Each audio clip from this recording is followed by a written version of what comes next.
بعض لوگ اپنے آپ کو عالم مشہور کرنے کے لیے ایک نیا فتنہ پیدا کریں، اور یہ جو دعا ہے نا، اللہم انی لک صمت و بک آمنت و علیک توکلت و علی رزقک افطرت، یہ افطاری کے بعد پڑھنی چاہیے۔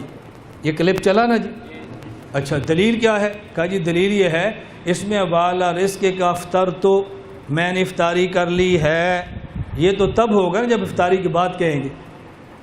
دیکھو آپ کے دل کو لگ رہی ہے نا بات، نہیں سمجھ آئی؟ لگ رہی ہے نا؟ اب ایسی منطق پیش کر کے مولانا صاحب نے گل تو ٹھیک کی ہے۔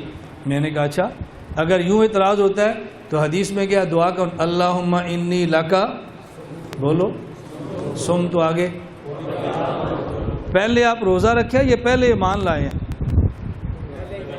تو پھر حدیث غلط ہو گئی نا۔ لو میں بھی اعتراض کر دوں، مولانا صاحب نے اعتراض کیا ہے نا، ہمارا اعتراض اس سے بھی آگے۔ آپ نے تو کہا افطاری کے بعد ہے، میں کہوں گا حدیث ہے ہی نہیں، ہے ہی جھوٹ۔ کیوں؟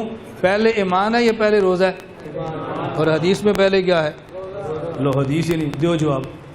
میں تو اس سے بڑا مولوی نکلا ہوں گا جس نے انکار کر دیا، اس نے تو تھوڑی سی سلپ آگے پیچھے کیا ہے نا، اور ہم نے ویسے اکھاڑ دی۔ اب کیا کرو گے؟ کتنی بڑی جہالت۔ مولانا صاحب جواب دو۔ میں نے کہا میرے بیان سنتے؟ جی نہیں۔ تو میں نے کہا بیان سنتے تو جواب کی ضرورت ہی نہ پڑتی۔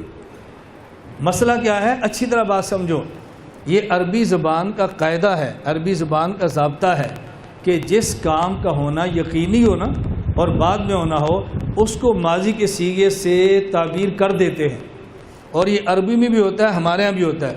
اچھا بھئی کل سے آپ نے ہمارے گھر کام کرنا ہے، میں جی 1000 روپیہ مزدوری لوں گا، ہو گئی دے دی پیسے میں نے اس کو۔ میں کیا کہہ رہا ہوں؟ یہ کل آئے گا یا نہیں؟ آپ پکڑو پاگل آدمی، مولوی صاحب نے دیتے ہی نہیں، کہتے ہیں ہو گئی، اور بیوقوف پٹھان آدمی تینوں کی پتہ پیسے نہ، وہ کہتے ہیں استاد جی نے فرمایا نا ہو گئی، اس کا مطلب ہو گئی۔ بیوقوف تسی ہو، پٹھان سمجھدار ہے جو اپنے استاد پر اعتماد کرتا ہے۔ استاد پر اعتماد کر رہا ہے، نبی پر اعتماد نہیں ہو رہا۔ جس بات کا ہونا یقینی ہونا اس کو ماضی کے لفظ سے کہہ دیتے ہیں، یہ قرآن میں بھی ہے، حدیث میں بھی ہے۔ اب بتاؤ کہ جواب مشکل ہے یا آسان ہے؟ لیکن رمضان آیا، کلپ چڑھ گیا۔ ویڈیو کے نیچے سبسکرائب کے بٹن پہ کلک کریں، بیل کے آئیکن پہ کلک کیجئے تاکہ ہر نئی ویڈیو کی نوٹیفیکیشن آپ کو مل جائے۔